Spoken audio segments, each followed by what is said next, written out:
저는 아카데미쿱에서 초등한문반 수업을 담당하고 있는 강사 배정은입니다. 오늘은 아카데미쿱 초등한문반 수업에 대해서 소개해 드리도록 하겠습니다. 초등한문반 수업은 주 1회 3시간 진행되는 수업이고요. 초등학생 4학년에서 6학년을 대상으로 하고 있습니다. 한 수업당 5명에서 8명의 학생들과 함께 수업을 하고 있습니다. 저희 초등한문반 수업은 총 4개의 커리큘럼으로 진행이 되는데요. 일단 첫 번째로 인성한자 1권부터 인성한자 2권까지가 있습니다. 인성한자 1권 같은 경우에는 친구 및 가족과 올바르게 관계 맺기를 중심으로 앞에 보이는 컨텐츠 1번 이름부터 15번 공부 학습까지 이렇게 단원들도 구성하여 수업을 하고 있습니다. 각 단원에 해당하는 한자들에 대해서 공부를 하고요. 그 한자랑 관련되어 있는 질문들을 나누면서 친구, 가족들과 관계 맺고 나에 대해서 알아가는 것에 집중하며 수업을 하고 있습니다. 인성한자 2권 같은 경우에는 내가 아침에 기상하는 순간부터 잠을 자는 취침까지 과정을 담고 있습니다. 각 과정을 통해서 공부의 목적과 즐거움에 대해서 알아보고 있는데요. 내가 아침에 일어나면서부터 학교를 가고 친구들을 만나고 학원을 가고 숙제를 하고 등등의 과정들을 한자를 통해 배우고 또 그 속에서 질문을 나누며 토론하고 있습니다.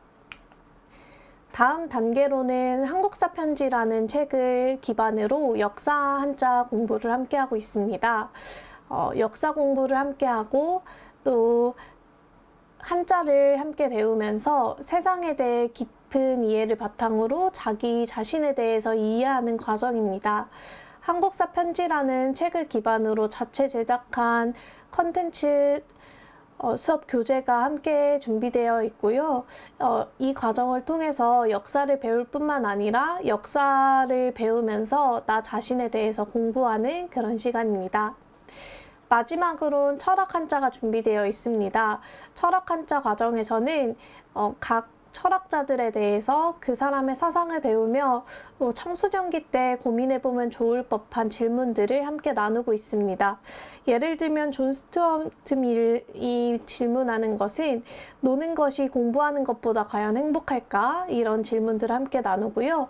아리스토텔레스는 누가 친구인지 어떻게 알 수 있을까? 공자 같은 경우에는 노력한 만큼 보상을 받아야 할까 등등의 질문 함께 나오며 일상에서 만나는 문제에 대해 함께 고민하고 있습니다. 그러면은 구체적으로 수업 목표와 수업을 왜 들어야 하는지에 대해서 한번 이야기해 보도록 하겠습니다. 먼저 우리나라 말들 중에는 한자로 구성되어 있는 말들이 굉장히 많은데요. 지금 요즘에는 한 70% 정도가 한자어로 구성되어 있다고 이야기들 많이 합니다. 보통은 한자어가 되어 있는 단어라고 생각하지 못하는 단어들도 한자인 경우가 많은데요. 예를 들자면 저희가 인사할 때 안녕 이렇게 인사를 하는데 안녕이라는 단어도 한자로 구성이 되어 있습니다. 편안할 안자에 편안할 영자를 사용하는데요. 이렇게 우리에게 친숙한 단어들도 한자로 구성되어 있는 경우가 굉장히 많습니다. 그런데 한자를 잘 알지 못한다면 우리나라의 말을 제대로 이해하기가 굉장히 어려워지겠죠. 예를 하나 들어보도록 하겠습니다. 예시 문장으로 패자 중에 패자라는 단어를 준비해 봤는데요. 패자할 때 패자가 으뜸 패자도 있지만 패할 패자도 있습니다. 이렇게 두 가지 의미의 패자가 어느 단어에 포함이 되어 있느냐에 따라서 패하다라는 단어가 굉장히 다양하게 해석될 수 있는데요. 이긴 사람 중에 이긴 사람 혹은 진 사람 중에 진 사람, 이긴 사람 중에 진 사람 이렇게 다양하게 해석될 수 있습니다. 패라는 단어가 이렇게 다양하게 해석될 수 있다는 것을 알지 못한다면 단순하게 문장을 이해하게 될 텐데요. 이런 것은 학습 과정에서 상당히 영향을 많이 주게 될 것입니다. 또 다른 단어로 인성한자 1권에 포함되어 있는 비난과 비판에 대해서 소개해 드리도록 하겠는데요. 비난, 비판, 우리나라 말로 들었을 때는 굉장히 비슷해 보입니다. 하지만 비난이랑 비판은 상당히 다른 단어인데요. 그걸 한자로 분석해 보자면 비난의 비자는 아닐 비자를 사용하고요. 비판의 비자는 비평할 비자를 사용을 합니다. 비난의 비자, 비난하다 비자는요. 어떤 새가 날개를 이렇게 펼치고 있는데 그 새가 진흙에 이렇게 들어가서 빠져나오지 못하는 듯한 형상을 띄우고 있습니다. 그래서 내가 위험에 처했거나 어려움에 처해 있을 때 그 상황을 지켜보거나 그냥 뒤돌아선다 라는 뜻을 가지고 있습니다. 하지만 비판의 비자는요, 비평할 비자를 사용해서 어떤 것과 어떤 것을 판단하는 기준에 비등비등하냐 마냐라는 것을 판단하는 기준을 가지고 있습니다. 이렇게 비난, 비판이라는 단어가 한국말로 봤을 때는 굉장히 비슷해 보이지만 한자로 분석했을 때는 상당히 다른 뜻을 가지고 있다는 것을 쉽게 알 수 있습니다. 우리가 한자 공부를 해야 하는 이유는 바로 이것에 있습니다. 다음의 수업 목표로는요.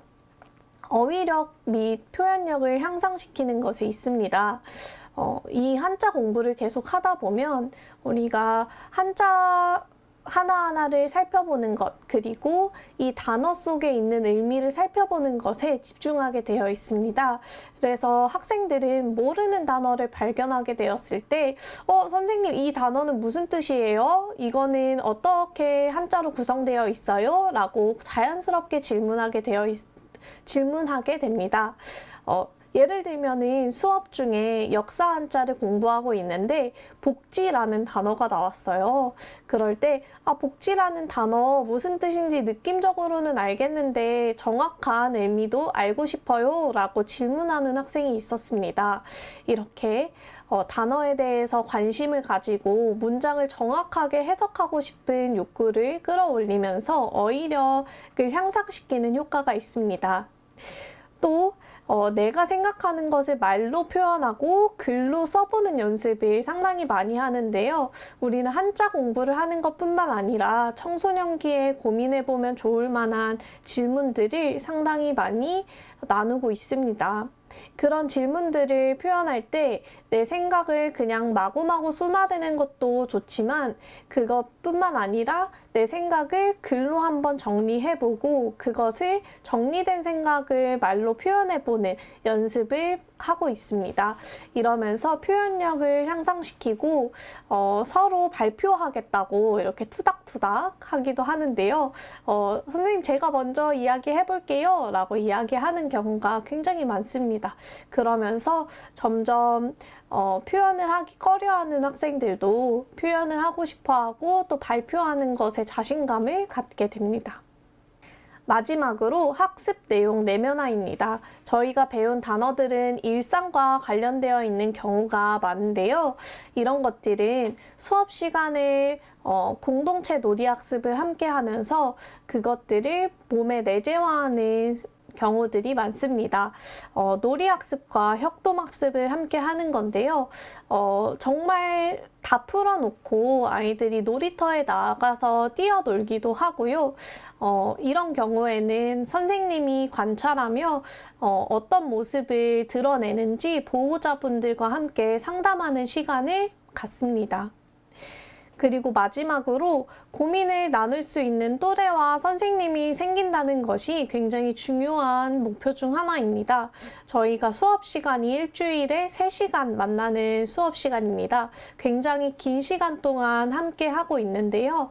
이 시간 동안 함께 하면서 평소의 일상에 주변 친구들과 나누지 못하는 고민을 선생님과 또래 믿을 수 있는 친구들과 함께 비밀을 보장하면서 함께 이야기 나눌 수 있는 그런 소중한 시간을 갖고 있습니다. 이렇게 오늘 초등 한문반에 대해서 소개해 드렸는데요. 수업 목표는 첫 번째, 한자의 중요성에 대해서 이해하고 한자를 공부한다. 두 번째, 어휘력 및 표현력을 향상한다. 세 번째, 학습 내용을 내면화한다. 이렇게 정리를 해볼 수 있습니다. 이것으로 초등 한문반 소개를 마치도록 하겠습니다. 감사합니다.